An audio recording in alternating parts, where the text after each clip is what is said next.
హల్లెలూయా, హల్లెలూయా, హల్లెలూయా, హల్లెలూయా.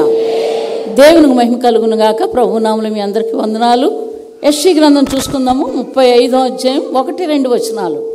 అరణ్యమును ఎండిన భూమియు సంతోషించును, అడవి ఉల్లసించి కస్తూరి పుష్పం వల్లే పోయిను. అది బహుగా పోయిచు ఉల్లసించి సంగీతములు పాడును. లెబనోను సౌందర్యము దానికి కలుగును, కర్మేలు సారోనుకున్న సొగసు దానికుండును. అవి యెహోవా మహిమను, మన దేవుని తేజస్సును చూచును. దేవునికి మహిమ కలుగును గాక. హల్లెలూయా, హల్లెలూయా. ఇక్కడ అరణ్యమును ఎండిన భూమియు సంతోషించును అంటే అటువంటి జీవితాల కొరకు దేవుడు ఇక్కడ చెప్తున్నారు. మన జీవితాలు అనుకుంటారు ఒంటరిగా ఉన్నామండి, ఏంటండి నిజంగా అరణ్యంలో ఎవరు ఉండరు కదా, అలాంటి జీవితం నాది, నన్ను ఎవ్వరు చూడరు, ఏంటండి బంధువులు చూడరు, ఏంటంటే అవమానపరుస్తారు, ఎత్తు పొడుస్తారు, ఏంటంటే ఎంతో బాధిస్తున్నారు, అందరూ చీకొడుతున్నారు, నన్ను చూస్తేనే అసహ్యం అంటున్నారు. ఇటువంటి బ్రతికినా ఒకటి చచ్చిపోయినా ఒకటి అని అనుకుంటున్నటువంటి వాళ్ళకి ఈ మాటలు. దేవునికి మహిమ కలుగునుగాక. ఏం చెప్తున్నాడు? అరణ్యమును ఎండిన భూమియు సంతోషించును, అడవి ఉల్లసించి కస్తూరి పుష్పం వల్లే పోయిను. అది బహుగా పోయిచు ఉల్లసించును, ఉల్లసించి సంగీతములు పాడును. లెబనోను సౌందర్యము దానికి కలుగును, కర్మేలు సారోనుకున్న సొగసు దానికుండును. అవి యెహోవా మహిమను, మన దేవుని తేజస్సును చూచును. దేవునికి మహిమ కలుగునుగాక. ఎంత గొప్ప ఆధిక్యత ఇటువంటి మనుషులకి. నిజంగా అటువంటి జీవితాన్ని దేవుడు ఇచ్చినందుకు నిజంగా స్తుతించాలి. ఎంతోమంది జనాలు ఇంట్లో ఉంటారు, 30 మంది, 40 మంది, 50 మంది, లేకపోతే 10 మంది ఉండొచ్చు. కానీ వాళ్ళల్లోనూ వాళ్ళకే ప్రేమ అనేది ఉండదు. కానీ దేవుడు ప్రేమించడం. కానీ వాళ్ళు ఒక్క మనిషిని ఎంతగానో దేవుడు ప్రేమిస్తున్నాడు. ఒంటరి జీవితాన్ని ఎంతగానో దేవుడు ప్రేమిస్తున్నాడు. ఎక్కడికి వెళ్తే అక్కడ ఆదుకుంటున్నాడు, ఎక్కడికి వెళ్తే అక్కడ కాపాడుతున్నాడు. ఏది లేదంటే అది ఇస్తున్నాడు దేవుడు.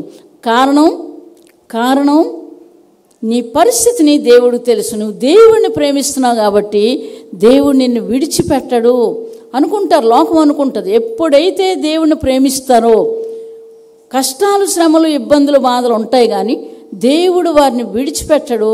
వారి వెనకాతలే ఉంటాడు. చాలామంది అనుకుంటారు మాకు డబ్బులు ఉన్నాయి, ఆస్తి ఉంది, అన్నీ ఉన్నాయి, కానీ భయంకరమైన పరిస్థితి ఉంది, ఏ సమయంలో ఏం జరుగుతుందో తెలీదు, దానికి జవాబు ఎవరు చెప్పలేరు అనుకున్నటువంటి వ్యక్తులు ఉన్నారు. కానీ జవాబు దేవుడు చెప్తాడు. దేవునికి మహిమ కలుగునుగాక. హల్లెలూయా. మనుషులు చెప్పరు, కానీ దేవుడు చెప్తాడు నీ పక్షంగా జవాబు. ఒక అనారోగ్యం వచ్చిందా, బాగైతే జవాబు చెప్పినట్లుగానే. ఒక ఉద్యోగం లేదా, నీకు ఉద్యోగం ఇస్తే దేవుడు జవాబు చెప్పినట్లుగానే. నిన్ను అవమానపరుస్తున్నారా, అక్కడ నిన్ను హెచ్చిస్తే దేవుడు జవాబు చెప్పినట్లుగానే. నిన్ను ఇంకా అవమానపరచాలనుకుంటున్నారా, దేవుడు హెచ్చించాలనుకుంటున్నాడు. ఎంతమంది నమ్ముతున్నారు? దేవునికి మహిమ కలుగునుగాక. హల్లెలూయా. ఆఖరికి వచ్చేసాం అంచులోకి, మరణం అంచులో ఉన్నాం మేము అనుకుంటున్నారా? మరణపు అంచులో నుంచి నిన్ను వెనక్కి తీసుకొస్తాడు. నమ్ముతున్నారా? దేవునికి మహిమ కలుగునుగాక. హల్లెలూయా. అంతా అయిపోయింది, శరీరం కుళ్ళిపోయింది, కృషించిపోయింది, ఏమి లేదు, ఇంకా తిరిగి తీసుకురావడం ఏంటి, ఇది అబద్ధం అంటారు కొంతమంది.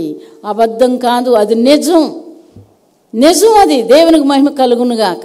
హల్లెలూయా, హల్లెలూయా. నిజం. ఎక్కడా నిజం? దేవుని దగ్గరే నిజం, ఇంకెక్కడా లేదు. ఈ విషయాలు మనం తెలుసుకోవాలి. ఆ వ్యక్తులకి ఇంకా ఏం చేస్తానంటున్నాడు చూసుకుందామండి. యెషయా గ్రంథం 43వ అధ్యాయం 19-20 వచనాలు. హల్లెలూయా. ఇదిగో నేనొక నూతన క్రియ చేయుచున్నాను. ఎవరికి? అరణ్యం లాంటి జీవితాలు ఉన్న వాళ్ళకి నూతన క్రియ చేయుచున్నాను, ఇప్పుడే అది మొలుచును, మీరు దాన్ని ఆలోచింపరా? నేను అరణ్యములో త్రోవ కలగజేయుచున్నాను, ఎడారిలో నదులు పారజేయుచున్నాను. నేను ఏర్పరచుకున్న ప్రజలు త్రాగుటకు అరణ్యములో నీళ్లు పుట్టించుచున్నాను, ఎడారిలో నదులు కలగజేయుచున్నాను. అడవి జంతువులను, అడవి కుక్కలను, నిప్పుకోళ్లను నన్ను గనపరచును. దేవునికి మహిమ కలుగునుగాక. ఎక్కడ? బండ నుండి ఏ ఆధారం లేనటువంటి వ్యక్తులకి ఏంటంటే అన్ని 6 లక్షల జనాంగానికి దేవుడు ఏం చేశాడు? అరణ్యంలో త్రోవ కలగజేశాడు. త్రోవ కలగజేయుచున్నాను, ఎడారిలో నదులు పారజేయుచున్నాను. మన ఎడారి లాంటి జీవితం, అరణ్యం లాంటి జీవితం, ఇటువంటి జీవితాల్లో దేవుడు తన యొక్క భాగ్యాన్ని మనకు పంపిస్తున్నాడు.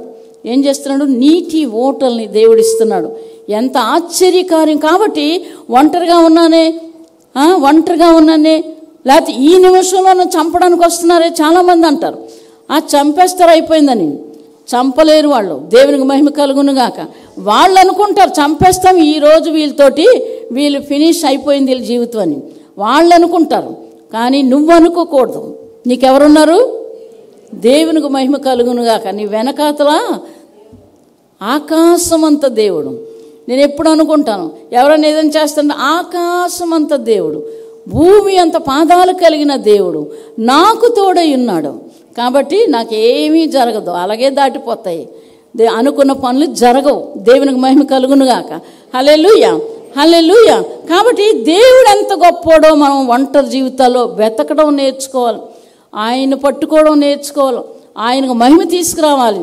నేను ఎలాగైనా ఆయన కొరకు జీవించాలి, ఆయనకు మహిమ తీసుకురావాలని నీ జీవితంలో నువ్వు ఏం చేయాలి? సమర్పణ కలిగిన జీవితం మీకు ఉండాలి.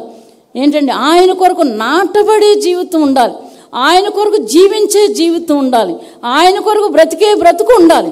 ఇవి చేస్తే మీరు తప్పకుండా మిమ్మల్ని ఎవ్వరు కూడా ఇలా కూడా కదిలించలేరు. అనుకుంటాం మనం, వాళ్ళ మాటలు వాళ్ళ పనులు చూసి కదిలిపోతాం, మనం అయిపోయిందని అనుకుంటాం. కానీ నిన్ను కదిలించడు దేవుడు. దేవునికి మహిమ కలుగునుగాక. అరణ్యంలో త్రోవలు కలగజేస్తున్నాను, నీకోసం నీటి బొగ్గల్ని ఏర్పాటు చేస్తాను. దేవునికి మహిమ కలుగునుగాక. అటువంటి గొప్ప దేవుడిని కలిగి ఉన్నాం. అనుకోవద్దు నేను ఒంటరివాడినని, అనుకోవద్దు ఒంటరిదాన్ని అని, నాకేమీ లేదని నువ్వు అనుకోవద్దు. అనుకున్న సమయంలో నీకు అన్నీ ఇస్తాడు. ఎంతమంది నమ్ముతున్నారు?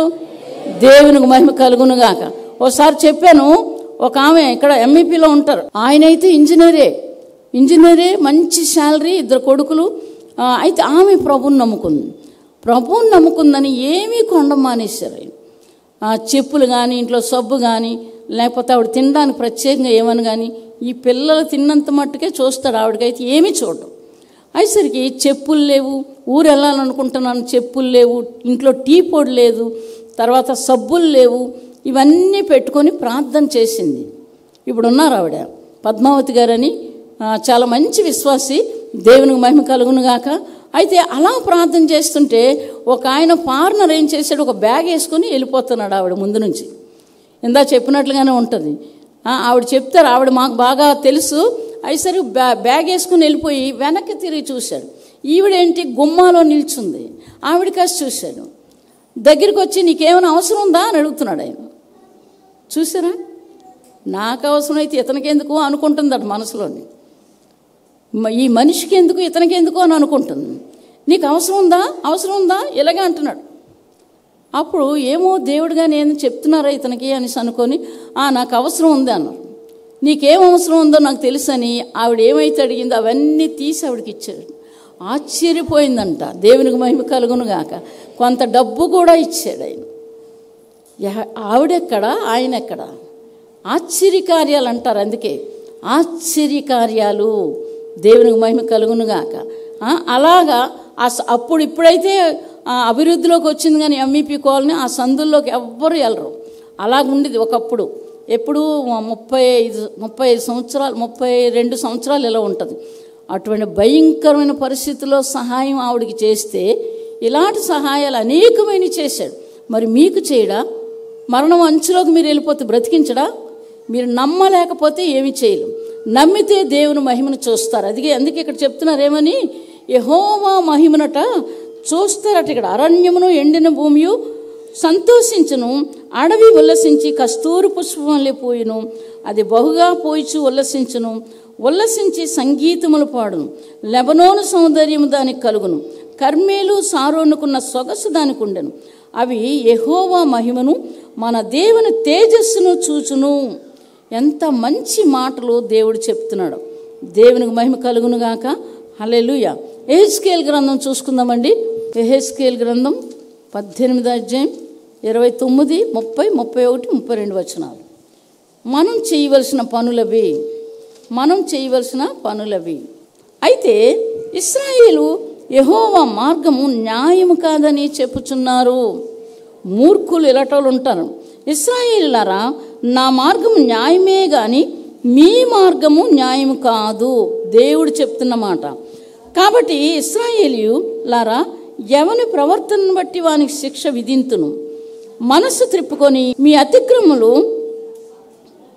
అతిక్రమములు మీకు శిక్షా కారణములు కాకుండానట్లు వాటినన్నిటినీ విడిచిపెట్టుడి. మీరు జరిగించిన అక్రమ క్రియలన్నిటినీ విడిచి నూతన హృదయమును నూతన బుద్ధియు తెచ్చుకొనుడి.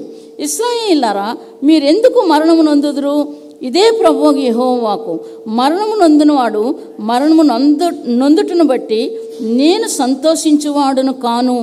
కావున మీరు మనస్సు త్రిప్పుకొనుడి, అప్పుడు మీరు బ్రతుకుదురు. ఇదే ప్రభువు యెహోవా వాక్కు. ఆయనకి చనిపోవడం ఇష్టం లేదు.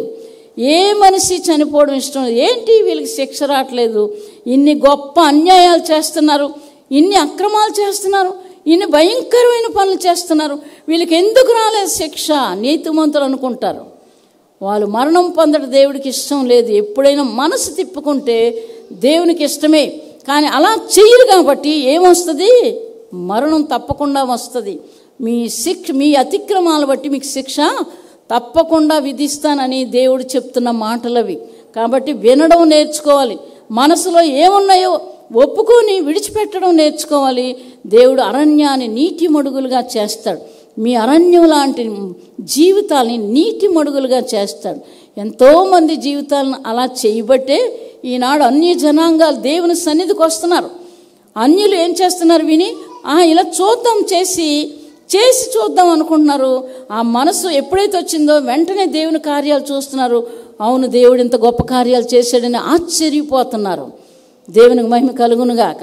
హల్లెలూయా, హల్లెలూయా. ఇంకా చూసుకుందామండి. యెషయా 44:3. నేను దప్పిగల వాని మీద నీళ్లను, ఎండిన భూమి మీద ప్రవాహ జలములను కుమ్మరించెదను. నీ సంతతి మీద నా ఆత్మను కుమ్మరించెదను. నీకు పుట్టిన వారిని నేను ఆశీర్వదించెదను. నీటి కాలువల యొద్ద నాటబడిన నివరంజ చెట్లు గడ్డిలో ఎదిగినట్లు వారు ఎదుగుదురు. ఎంత గొప్ప మాట! గడ్డి చూడండి, పెద్ద నీళ్లు పారుతూనే ఉంటాయి, ప్రవాహంలాగా పారుతాయి. పారిన తర్వాత ఏం చేస్తుంది? గడ్డి ఇలాగే ఉంటుంది, మధ్యలో నీళ్ళు వెళ్ళిపోతాయి. పెద్ద పెద్ద వృక్షాలు పడిపోతాయి కానీ గడ్డి పడదు. మీరు చూసారో లేదో ఏంటండి? పెద్ద పెద్ద వృక్షాలు పడిపోతాయి, పెద్ద పెద్ద బ్రిడ్జిలు పడిపోతాయి తుఫాన్లు వస్తే. కానీ గడ్డి మాత్రం అలాగే నిలబడుతుంది, ఆ మధ్యలో పడి నీరు వెళ్ళిపోతుంది. మనుషుల జీవితాలను అలాగ దేవుడు చేస్తాడు. దేవునికి మహిమ కలుగునుగాక. అందుకని ఇక్కడ చెప్తున్నా, ఎండిపోయిన మీ జీవితాలను ఏం చేస్తాను? ఎండిన భూమి మీద ప్రవాహ జలములు కుమ్మరించేదను. అటువంటి జీవితాలు మనకు కావాలంటే యథార్థంగా బ్రతకడమే నేర్చుకోవాలి. ఎంత కష్టమైనా సరే, ఎంత నష్టమైనా సరే, నీ దగ్గర నిలబడి కత్తి పట్టుకొని నిన్ను ఇప్పుడే చంపేస్తారు అన్నీ సరే. అలాగే ఎంతమందో జీవితాలు బాగుపడ్డాయి. ఏంటండి, ఉర్మ్రాండ్ గారి భార్య, ఆమెని ఏం చేసేవారంటే మరి భయంకరమైన చిత్రహింసలు పెట్టారు, జైల్లో పెట్టి ల్యాబరేటరీ పనులు మాత్రం అప్పచెప్పేవారు ఆవిడకి. మిగతా అందరికీ మంచిగా అప్పచెప్పేవారు. ఈవిని దేవుడు నమ్ముకుందని ల్యాబరేటరీ పనులు అప్పచెప్పేవారు. సంతోషంగా చేసేది ఆవిడ పని, సంతోషంగా పనిచేసేది. పనిచేసిన తర్వాత 9 సంవత్సరాలు జైల్లో ఉంది. 9 సంవత్సరాలు జైల్లో ఉంది. ఆమె నీటిలోకి తోసేసి నడుముకి తాడు కట్టి బయటికి తీసుకొచ్చి ఆమె యవ్వనాన్ని చూసేవారు, నవ్వుకుండేవారు. అయినా మాట్లాడేది కాదు, అలా మాట్లాడేది కాదు. కానీ జైల్లో ఉన్న వాళ్ళు 9 సంవత్సరాల్లోకి మొత్తం అందరూ మారిపోయారు. దేవునికి మహిమ కలుగునుగాక. హల్లెలూయా, హల్లెలూయా. నా మనస్సు దేవుడికి తెలుసు, చూసుకుంటాను అనుకొని ఊరుకుంది, ఏడ్చింది, గోల పెట్టింది ఇంత అన్యాయమని. కానీ దేవుడు ఆమెని జైల్లోంచి తీసుకొచ్చాడు. అదే జైలు ఆమెకి సంఘంగా దేవుడు ఇచ్చాడు. దేవునికి మహిమ కలుగునుగాక. ఎండిపోయిన జీవితాలను బాగు చేయలేదా? ఆవిడని బాగు చేయలేదా? ఉర్మ్రాండ్ గారు చంపితే ఏం చేశారు? కొట్టి సరదా తీర్చుకునేవారు. మా యొక్క కమ్యూనిజమే ముఖ్యమని ఒక రికార్డు పెట్టి 24 గంటలు ఆయన దగ్గర వినిపించేవారు. కాళ్ళు బుర్ర కిందకు పెట్టి కాళ్ళు పైకి పెట్టి కట్టేసి కొడుతూనే ఉండేవారు. శరీరం అంతా రక్తమే. 18 కత్తిపోట్లతో పొడిచారు వాళ్ళు. అమెరికా దేశస్తులు తెలుసుకొని వీళ్ళకి ఇలాంటి బాధలని వాళ్ళు వచ్చి వీళ్ళని విడిపించి తీసుకెళ్ళిపోయారు అమెరికా. దేవుడు విడిపించలేదా? దేవునికి మహిమ కలుగునుగాక. చంపేస్తాం, నిన్ను చంపేస్తాం అన్నారు. శరీరంలో మాంసం కోసి తీసి చూపించేవారు ఆయనకి. ఒక్క రొట్టెలో ఒక ముక్క మాత్రం ఇచ్చేవారు తినడానికి, రోజుకి మంచినీళ్ళు ఇచ్చేవారు కాదు. అలాంటి భయంకరమైన శ్రమలు పడ్డానికే ఒప్పుకున్నాడు కానీ నేను వదలను క్రీస్తునని చెప్పలేదు. వాళ్ళు అడిగినప్పుడల్లా కూడా నాకు దేవుడే కావాలి, యేసుక్రీస్తే దేవుడు అని అనడం మొదలుపెట్టారు. వాళ్ళు ఇష్టం వచ్చినట్టు కాలుతో తన్నడం, చేతితో కొట్టడం, ఇష్టం వచ్చిన ఆడుకున్నారు కానీ దేవుడిని విడిచిపెట్టలేదు. ప్రపంచంలో సేవ వాళ్ళది జరిగింది. ఎండిపోయిన జీవితాలను ప్రవాహంలా చేయడం అంటే అదే. మీ జీవితాలను చేయడని మీరు అనుకుంటున్నారా? తప్పకుండా చేస్తాడు. దేవునికి మహిమ కలుగునుగాక. అయితే అటు ఉండకూడదు, ఇటు ఉండాలి, దేవుని వైపు ఉండాలి. మీరు ఎప్పుడు మీ హృదయం, మీ మనస్సు, మీ నోరు దేవుడి వైపే ఉండాలి కానీ ఇంకొక వైపు ఉండాలి. ఏమైపోయినా సరే నాకు దేవుడే కావాలి. అలాగ జీవించారు. వాళ్ళతో పాటు జోబు గారు, ఆయన కూడా అలాగే జీవించాడు. కొడుకులు ఇద్దరిని తీసుకెళ్ళి నక్సలైట్లు చంపేశారు, హతసాక్షులైపోయారు. మంచి కొడుకులు ఇద్దరు. దేవునికి మహిమ కలుగునుగాక. దేవుడు మహిమార్థమై జీవిస్తున్నటువంటి బిడ్డలు ఆయన చంపారు, వాళ్ళిద్దరిని చంపిస్తారు. భార్య ఇప్పుడు సేవ చేస్తున్నారు, ఆమె ఒక డాక్టరు, మంచి సేవ ఆవిడ చేస్తున్నారు. దేవునికి మహిమ కలుగునుగాక. వీళ్ళు ఏంటండి దేవుడిచ్చిన రత్నాలు ప్రపంచానికి. దేవునికి మహిమ కలుగునుగాక. దేవుడికి ఎన్నైనా నమస్కారాలు చెయ్యాలి, తర్వాత వాళ్ళు కూడా నమస్కారాలు చెయ్యాలి. దేవునికి మహిమ కలుగునుగాక. అటువంటి లక్షణమైన జీవితాలు జీవించడమే నేర్చుకోవాలి. విలువైన జీవితం కంటికి కనబడదాం. వాళ్ళు అనుకోండి ఏంటి బ్రతుకులు, ఏంటింత అవమానం, ఏంటింత నిందలు, ఏంటి గొప్ప గొప్ప భయంకరమైనటువంటి సమస్యలు వీళ్ళకే ఎందుకు వస్తున్నాయి? దేవుడు నీకు తోడై ఉన్నాడు, అందుకే వస్తాయి. దేవునికి మహిమ కలుగునుగాక. హల్లెలూయా. చూసుకుందామండి యెషయా గ్రంథం 49వ అధ్యాయం 8, 9, 10 వచనాలు. ఏం చెప్తున్నారు? యెహోవా ఈలాగా సెలవిచ్చుచున్నాడు, అనుకూల సమయంలో నీ మొరను నేను ఆలకిస్తాను. అంతవరకు నిలబడాలి. ఆలస్యమైపోయిందా? ఆలస్యం నువ్వు అనుకుంటున్నావా? దాన్ని ఒక్క దినంగా చేశాడట. ఒక్క దినము దేవుని సన్నిధిలో గడిపితే ప్రభు దినాన్ని 1000 దినాల కంటే శ్రేష్టం. వీటిలో ఎప్పుడైతే ఆయన కలిగి ఉంటామో అనుభవాల గుండా దేవుడు తీసుకెళ్తాడు. దేవునికి మహిమ కలుగునుగాక. యెహోవా ఇలాగ సెలవిస్తున్నాడు, అనుకూల సమయం మందు నేను నీ మొరను ఆలకించి నీకు ఉత్తరం ఇచ్చేతిని, రక్షణ దినమందు నిన్ను ఆదుకొంటిని. బయలు వెల్లుడి అని బంధించబడిన వారితోనూ బయటికి రండి అని చీకట్లో ఉన్న వారితో చెప్పుచు దేశమును చక్కపరిచి పాడైన స్వాస్థ్యమును పంచిపెట్టుటకై నిన్ను నిన్ను నిన్ను నిన్ను నిన్ను కాపాడి ఏం చేస్తున్నాడు? నిబంధనగా నియమించితిని. ఇది గుర్తుందా? ఇది తెలుస్తుందా? ఈ మాటలు మన హృదయంలోకి వస్తున్నాయా? మనం ఇలా జీవిస్తున్నామా? ఇలా చెయ్యడా దేవుడు?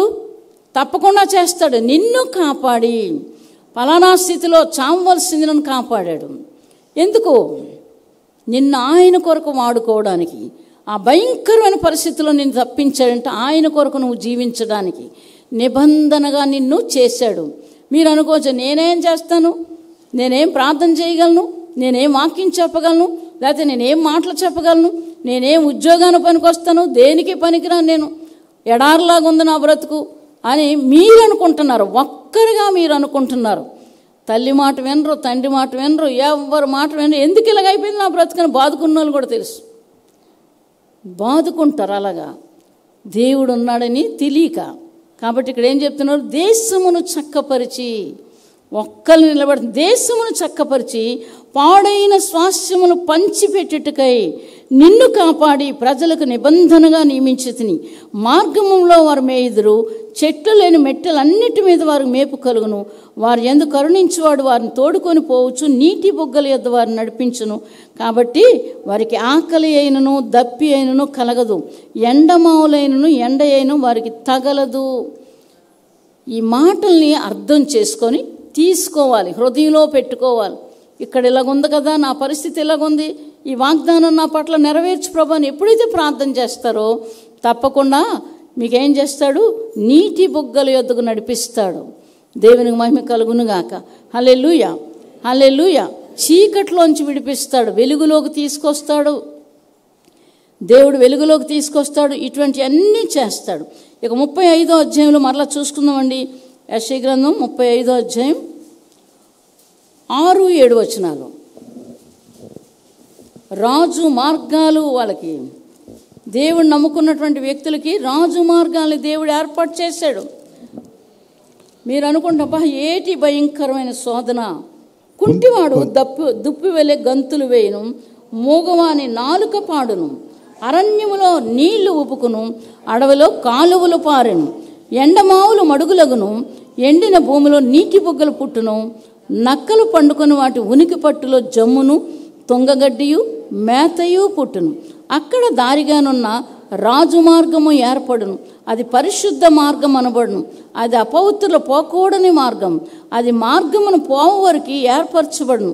3 లైనును దానిలో నడుచుచు త్రోవ తప్పక ఉందురు. నిమిషంలో నీకోసం ఇక్కడ ఏదైనా పుట్టించగలడు, ఏదైనా పుట్టించగలడు. అయితే మనం ఏం చేయాలి? ఆయన మార్గంలో ఉండాలి. మన మార్గం ఏంటి? రాజు మార్గం. ఆయన రాజు, నీవు రాజు. చాలామంది ఏమంటారు, మదల్లది అది అదే అది అంటారు. ఏది ఏమైనా దేవుణ్ణి ఎప్పుడైతే నమ్ముకున్నారో, రాజులు యాజకులు ఎంతమంది నమ్ముతున్నారు? దేవునికి మహిమ కలుగును గాక. మీ కులం కాదు, నా కులం కాదు. ఎవరు చెప్పండి గట్టిగా? రాజులైన యాజక సమూహము. నేను రాజుని, నేను యాజకురాల్ని చెప్పాలి మీరే. నేను ఆ కులం ఈ కులం కాదు, దేవుని కుమార్తెని. దేవునికి మహిమ కలుగును గాక. హల్లెలూయా, హల్లెలూయా. క్రైస్తవులని చెప్పుకోవడానికి కూడా సిగ్గుపడిపోతారు చాలామంది. నేను క్రైస్తవురాలను అనడానికి సిగ్గుపడతారు. ఏచండి, దేవుని వాక్యం ఏముంది? నా నామంలో ఎవరైతే నన్ను ఒప్పుకోరో, నేను దూతలతో వచ్చినప్పుడు నేను మిమ్మల్ని ఒప్పుకోను, మీరెవరో నాకు తెలియదని అంటానని చెప్తున్నారు. ఎందుకు? నన్ను అంగీకరించలేదు కాబట్టి, నా నామాన్ని గురించి మీరు సిగ్గుపడుతున్నారు కాబట్టి, నా గురించి మీరు సిగ్గుపడుతున్నారు కాబట్టి మీరు ఎవరో మాకు తెలియదు. ఇంకెందుకు? క్రైస్తవ జీవితం అయిపోయిందే దాంతో. కాబట్టి భయపడడం నేర్చుకోవాలి. దేవునికి మహిమ కలుగును గాక. మీరెవరో, మీరేమిటంటే నేను క్రైస్తవురాలని. ప్రతి ఒక్కరిలో కూడా దేవుని ఊపిరి ఆ మనిషిలో ఉంది. వాళ్ళు రాజులవని ఎవరైతే అవని ఏంటంటే ఎవరైతే అవని, ఆ దేశాన్ని ఏలే వాళ్ళు అవన, ప్రపంచాన్ని ఏలే వాళ్ళు అవనవండి, వాళ్ళ ముక్కులో దేవుని ఊపిరి ఉంది. ఇది గమనించుకోవాలి. దేవునికి మహిమ కలుగును గాక. అందరినీ ఆ విధంగానే ప్రేమించడం కూడా నేర్చుకోవాలి. మరి భేదం అనేది ఉంచుకోకూడదు. దేవునికి మహిమ కలుగును గాక. అలాగా దేవుడు చెప్తున్నాడు. ఏంటంటే వారి జీవితాల్లో మనం చూస్తున్నాం. హన్నా, సమూయేలు తల్లి ఎంత గగ్గోలు పెట్టింది, ఎంత ఏడ్చింది, ఎన్ని అవమానాలు పడ్డది, ఎంతగా ఏడ్చింది. ఆఖరి దేవుడే నాకు దిక్కు అనుకుని దేవుని సన్నిధిలోకి వచ్చి ఒక స్తంభం దగ్గర ఏం చేసింది? హృదయ విదారకంగా ఏడుస్తుంది. హృదయం బద్దలైపోయింది అనుకోవాలి ఒకలాగా చెప్పాలంటే. అంతలాగా ఏడుస్తుంది. నాకెందుకు ఈ బ్రతుకు? బిడ్డలు లేని బ్రతుకు. తిడుతున్నారు అందరు, గొడ్రాలంటున్నారు. నేను ఒక బ్రతుకేనా? నాదు ఒక బ్రతుకేనా? ప్రభువా నాకు ఇవ్వా, నాకు కనికరించవా? ఎప్పుడైతే దేవుని సన్నిధిలో మొర్రపెట్టి ఏడ్చిందో, దేవుడు తనకి ఇశ్రాయేలుని ఏలడానికి ఒక రాజునిచ్చాడు దేవుడు. దేవునికి మహిమ కలుగునుగాక. రాజు సమూయేలు, రాజులను అభిషేకించే వ్యక్తి. రాజులను అభిషేకించడానికి దేవుడు సమూయేలుని ఇచ్చాడు. దేవుని సన్నిధిలో ఒప్పుకున్నది దేవుని సన్నిధిలో ఇచ్చింది. తీసుకెళ్ళి సమూయేలుని ఎక్కడిచ్చింది? మరలా ఏలీ దగ్గర విడిచిపెట్టింది. ఆ సిలోహు అన్న సంఘంలో అక్కడ విడిచిపెట్టి మళ్ళీ తిరిగి ఇంటికి వచ్చింది. అనేక మంది బిడ్డలను ఆమెకి ఇచ్చాడు దేవుడు. మనం న్యాయంగా ఉండాలి. ఇటువంటి మాట అనేస్తారు చాలామంది. ఆ మాట అనేసాం కదా, అప్పుడు అన్నాం, ఇప్పుడు ఎవరు చూడలే అనుకుంటారు. ఆ మాట వెనక్కి తీసుకొని మళ్ళీ తిరిగి చేసిందాక దేవుడు ఒప్పుకోడు.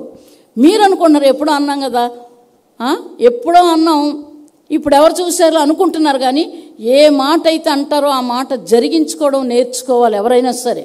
అలా జరిగించుకోకపోతే వారి జీవితాల్లో ఏదో ఒక కష్టం, ఏదో ఒక కీడు పొందుకుంటూనే ఉంటారు. ఇది దీనికోసం వచ్చిందని వాళ్ళకి అర్థమవుదు. ఎప్పుడో అర్థమవుతుంది అన్నీ అయిపోయిన తర్వాత. కాబట్టి అలాగ ఉండకూడదు. దేవునికి మహిమ కలుగునుగాక. ఇక్కడ చెప్తున్నారు ఏమని? పరిశుద్ధ మార్గము. అక్కడ దారిగానున్న రాజు మార్గం ఏర్పడును, అది పరిశుద్ధ మార్గం అనబడును. అది అపవిత్రులు పోకూడని మార్గము, అది మార్గమును పోవు వారికి ఏర్పరచబడును. 3 లైన్లను దానిలో నడుచుచు త్రోవను తప్పక ఇందురు. మార్గమును పోవారికి ఏర్పాటు ఏంటి? దేవుని వాక్యానుసారంగా జీవించినటువంటి మార్గము. ఆయన చెప్తున్నారు, నేనే మార్గమును, సత్యమును, జీవమును, నా ద్వారానే తండ్రి దగ్గరికి వెళ్తారు. ఏం చెప్తున్నారు? నేనే మార్గమును. మార్గంలో ఉన్నవారికి ఆ మార్గం, అది మార్గమును పోవు వారికి ఏర్పరచబడును. నేనే సత్యాన్ని, నేను సత్యాన్ని అని చెప్తున్నాడు. తర్వాత జీవాన్ని, మీరు బ్రతికుండాలంటే నేను ఉండాలి అని ఈ మాటలు యేసు ప్రభు వారు చెప్తున్నారు. కాబట్టి ఎండిపోయిన జీవితాలు ఉండకూడదు. చూడండి, మారాలో నయోమికి భయంకరమైనటువంటి శోధన. ఎప్పుడైతే మోయాబు దేశం వెళ్ళిందో భర్తను పోగొట్టుకుంది, బిడ్డలు పోగొట్టుకుంది, అంతా రిక్తురాలైపోయి తిరిగి మళ్ళీ బెత్లెహేంకి వచ్చింది. ఎండిపోయిన జీవితం నయోమిది. హన్నాది ఎండిపోయిన జీవితం. ఎప్పుడైతే దేవుని దగ్గరికి వెళ్ళి కన్నీరు కార్చి మొర్రపెట్టిందో అరణ్యములో నీళ్లు పారినట్లుగా తన జీవితాన్ని కస్తూరి పుష్పం వల్ల దేవుడు అన్నాను చేశాడు. కస్తూరి పుష్పం వల్లే ఏం చేశాడు? నయోమిని చేశాడు. కస్తూరి పుష్పం వల్లే మొర్దెకైని దేవుడు చేశాడు. ఏంటండి? కస్తూరి పుష్పం వల్లే దానియేలు, షడ్రక్, మేషక్, అబేద్నెగోలను చేశారు. ఏమీ లేకుండా వచ్చారు. దేవుడు వారిని ఉన్నతమైన స్థితిలోకి దేవుడు తీసుకెళ్ళాడు వాళ్ళని. కాబట్టి నీవు అనుకుంటున్నావు ఇంకా జరగలేదు, ఇంకా ఎప్పటి నుంచో ఏడుస్తున్నాను, ఎప్పటి నుంచో నేను కనిపెడుతున్నాను, ఎప్పటి నుంచో కన్నీరు కాస్తున్నాను, ఎందుకు జరగలేదు? మాట నువ్వు అనొద్దా మాట. జరిగినా జరగపోయినా ఆయన దేవుడు. ఏంటి? జరగకపోవడం ఉండదు. మన తప్పులు, మన అతిక్రమాలు, మన నోటి మాటలు సరిగ్గా లేకపోతే అది అలాగే ఉంటుంది. అలాగ ఉండడానికి నిన్ను పిలవలేదు. కాబట్టి నీ జీవితాన్ని దేవుని పాదాల దగ్గర పెట్టుకొని కనిపెట్టు. ఎన్ని సంవత్సరాలైనా దేవుడు తప్పకుండా నిన్ను దీవిస్తాడు. దేవునికి మహిమ కలుగునుగాక. చూసుకుందామండి. యోహాను సువార్త 15వ అధ్యాయం. యోహాను సువార్త 15వ అధ్యాయం 6వ వచనం. ఎవడైనను నా యందు నిలిచి ఉండని ఎడల వాడు తీగ వలె బయట పారవేయబడి ఎండిపోను. మనుషులు అట్టి వాటిని పోగు చేసి అగ్నిలో పారవేతురు, అవి కాలిపోవును. నా యందు మీరును, మీ యందు నా మాటలు నిలిచి ఉన్న ఎడల మీకేది ఇష్టమో అడుగుడి, అది మీకు అనుగ్రహింపబడును. మీరు బహుగా ఫలించటం వలన నా తండ్రి మహిమపరచబడును. ఇందువలన మీరు నా శిష్యులగుదురు. దేవునికి మహిమ కలుగునుగాక. మనిషి ఫలించడం దేవునికి ఇష్టం. ఫలించడం దేవునికి ఇష్టం. అందుకే అక్కడ అరణ్యమును ఎండిన భూమియు ఏం చేస్తుంది? చూసుకుందామా? అక్కడ అరణ్యమును ఎండిన భూమియు సంతోషించును, అడవి ఉల్లసించి కస్తూరి పుష్పం వల్లే పోయిను. అది బహుగా పోయిచు ఉల్లసించును, ఉల్లసించి సంగీతములు పాడును. లెబనోను సౌందర్యము దానికి కలుగును, కర్మేలు సారోనుకున్న సొగసు దానికి ఉండును. ఇవి యెహోవా మహిమను, మన దేవుని తేజస్సును చూచును.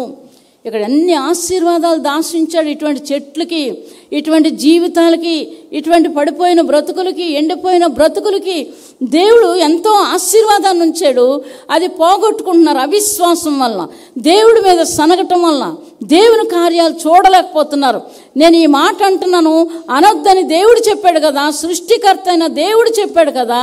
ఆయన మాట వినకుండా నా ఇష్టానుసారంగా నేను మాట్లాడుతున్నాను, ఇది తప్పు చేస్తున్నాను.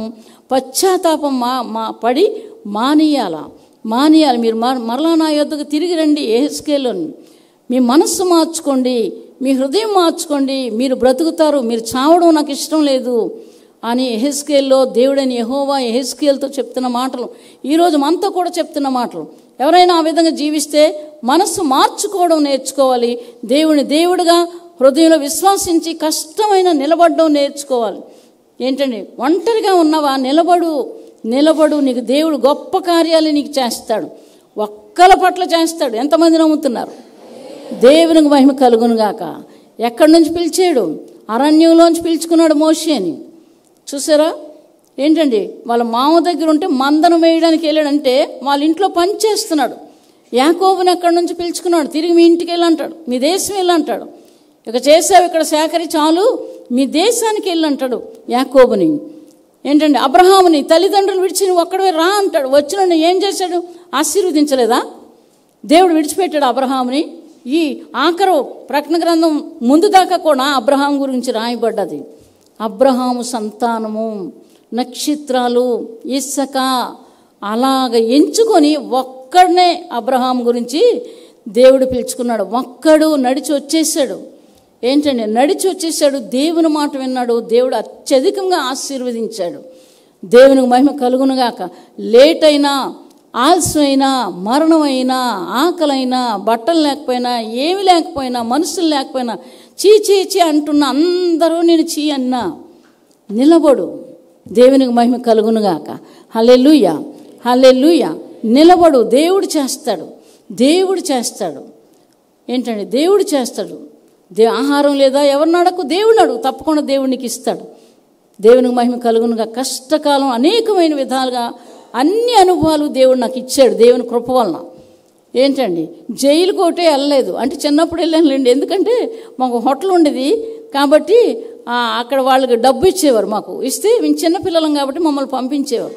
హోటల్కి ఏం చేసానో ఫుడ్ సప్లై చేసేవారు, ఇచ్చేసి వచ్చేయడమే. అలాగే వెళ్ళాను. ఇప్పుడు జైలుకి కూడా పంపించబోయారు కానీ నన్ను పంపించాడు బయటికి దేవుడు. దేవునికి మహిమ కలుగును గాక. దేవుడు ఎంత ప్రేమామయుడు. 5 వారాలు ఇక్కడ నుంచి వెళ్ళిపోయాం. లేకపోతే ఆ లాయర్ చెప్పాడు, మిమ్మల్ని జైల్లో పెట్టడానికి చూస్తుంటే 6 గంటలకల్లా మీరు ఇంట్లోంచి వెళ్ళిపోండి అని. అది కూడా దేవుడు తప్పించాడు. అమ్మలాగా నాన్నలాగా వెంటాడుతున్నాడు మిమ్మల్ని. ఏంటండి అమ్మలాగా నాన్నలాగా వెంటాడుతున్నాడు మిమ్మల్ని అందరినీ. నన్ను వెంటాడుతున్నాడు, దేవుడు తప్పిస్తున్నాడు. దేవునికి మహిమ కలుగునుగాక. హల్లెలూయా. మొదటి నుంచి సంఘ స్థాపన దగ్గర నుంచి కూడా సంఘాన్ని చెదరగొట్టాలని చాలామంది చూశారు. ఇప్పుడు కూడా అదే ప్రయత్నాలు చేస్తున్నారు. సంఘంలో దీవెన ఉంది, సంఘంలో దేవుడు ఉన్నాడు, దేవుని ఆత్మ ఉంది. ఏంటండి అలాగ అనకూడదు. దేవుని వాక్యం చెప్తుంది అక్కడున్నాడు ఇక్కడున్నాడు అని అనకూడదు. కానీ మనలో దేవుడు ఉన్నాడు. దేవునికి మహిమ కలుగునుగాక. ఆయన కార్యాల వలన మనం నిజం తెలుసుకుంటున్నాం. ఆయన అలాగని ఇక్కడ అబద్ధాలు ఏం చెప్పలేదు, ఎవరి దోచుకోలేదు, చెడ్డ పనులు జరగలేదు, అసహ్యమైన కార్యాలు ఏమీ జరగట్లేదు. ఇక్కడ వచ్చిన వాళ్ళు జరగలేదు, మా ఇద్దరిలో కూడా జరగలేదు. ఇది దేవుడికి తెలుసు. ఎంతమంది ఒప్పుకుంటారు? దేవునికి మహిమ కలుగునుగాక. ఖచ్చితంగా జీవిస్తున్నారు. ఎక్కడో 1-2 ఉంటే ఉండొచ్చు కానీ జీవిస్తున్నారు ఖచ్చితంగా. నాకెంతో సంతోషం. దేవునికి మహిమ కలుగునుగాక. కష్టమైన నిలబడి జీవిస్తున్నారు. ఇదే కావాలి, ఇదే కావాలని అనుకోవాలి. దేవునికి మహిమ కలుగునుగాక.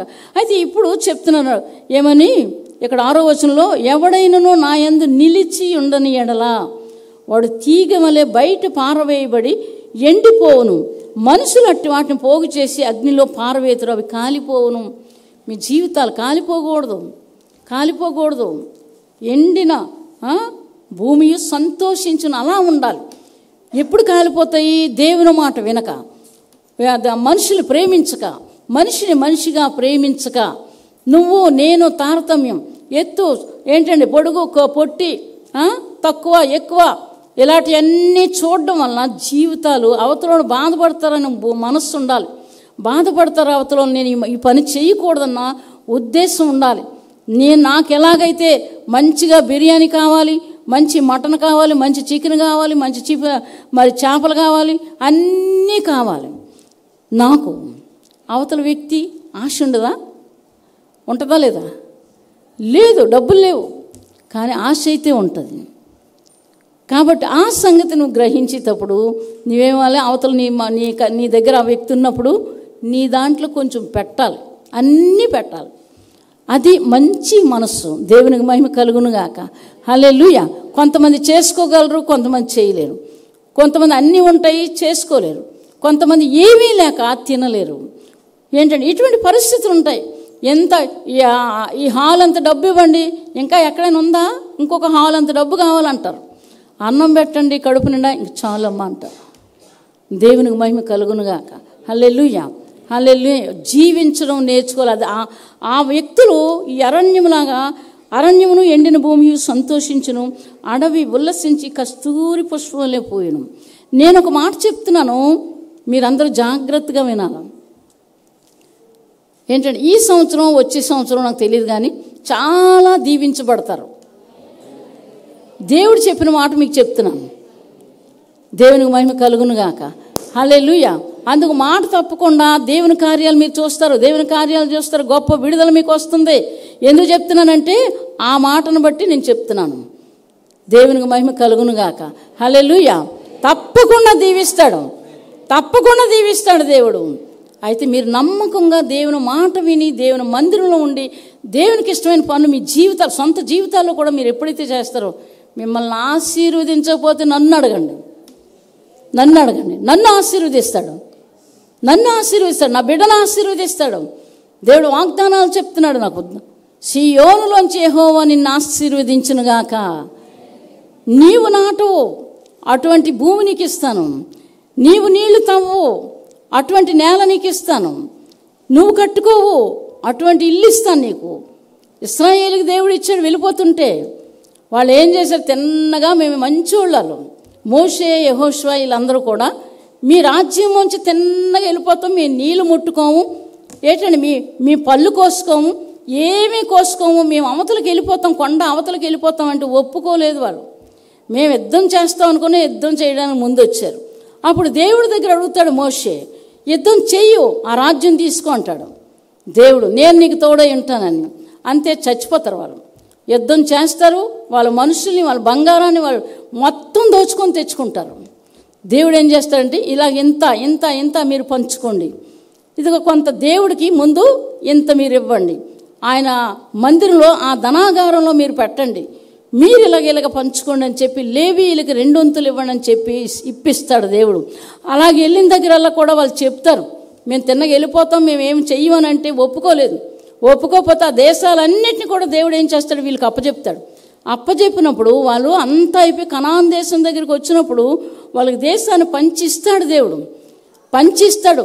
చక్కగా మంచి దేశాన్ని ఇస్తప్పుడు వాళ్ళు నాటలేదు, ఏంటంటే ఇల్లు కట్టుకోలేదు, పెద్ద పెద్ద పురాలే దేవుడు వాళ్ళకి ఇచ్చాడు. దేవునికి మహిమ కలుగును గాక. వాళ్ళకి ఇస్తే మీకు ఇవ్వడా? ఎంతమంది ఇల్లు లేకుండా ఉన్నారు? చేతులు ఎత్తారా? ప్రార్థన చేస్తాను. దేవునికి మహిమ కలుగును గాక. సొంత గృహాల కొరకు ప్రార్థన చేస్తాను. దేవుడు ఇస్తాడు. నమ్ముతున్నారా? నమ్మి చేతులు ఎత్తండి, నమ్మి చేతులు ఎత్తండి. ప్రార్థన చేసుకుందాము. దేవుడి వాక్యాన్ని దీవించును గాక. మహాపరిశుద్ధుడా, నీ పాదాలకు వందనాలు చెల్లిస్తున్నాను. నీ బిడ్డలయ్యా దేవా, నీకు వందనాలు చెల్లిస్తున్నాం. అరణ్యం లాంటి మా జీవితాలు ప్రభా నా నీటి మడుగులుగా చేతండి, నీకు వందనాలు. చేతులెత్తిన ప్రతి బిడ్డకి నాయన సొంత గృహాలు ఇవ్వండి, వారు సాక్ష్యం చెప్పేటట్లుగా సహాయం చేయండి. ఈ దినాన్ని నీ సన్నిధిలో నీ సేవకురాలుగా ప్రార్థన చేస్తున్నాం తండ్రి.